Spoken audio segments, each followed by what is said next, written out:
High winds from a hurricane can be dangerous. You may recall this video just hours after Hurricane Milton toppled a crane onto a building in downtown St. Petersburg. Since then, Tampa Bay area cities and others across Florida have been pushing for crane safety. Florida legislators even passed a new law to improve protection. But tonight, some people in Tampa are concerned about another crane, this one right here in their neighborhood. 10 Tampa Bay News reporter Miguel Octavio is live for us in downtown Tampa tonight. And Miguel, the crane has been sitting there for some time.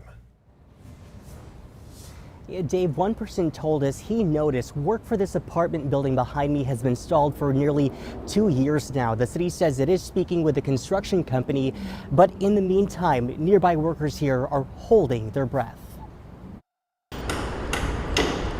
Construction is moving across downtown Tampa, except for the building at Florida Avenue and Zack Street. If the project hasn't moved on in the last 2 years, then something should be done about it. Nearby workers worry the crane could be a danger. It would really be nice to know what exactly is going on. John Fitzgibbons is part owner of the historic Tampa Theatre office building nearby. After a crane collapsed in downtown St. Pete during Hurricane Milton, he worries it could happen here too. Well, if the thing is going to be sitting there at basically a deserted construction site, we'd like to see the crane taken down. A city spokesperson says the crane's owner, Cast Construction, passed inspection, meeting OSHA requirements and the manufacturer's standards, but that hasn't put nearby workers like Fitzgibbons at ease. Lots of words, but no proof. For Fitzgibbons, the nearby buildings, including the historic federal courthouse, now a hotel, and of course the Tampa Theatre, hold deep meaning. Well, it would be a horrible loss,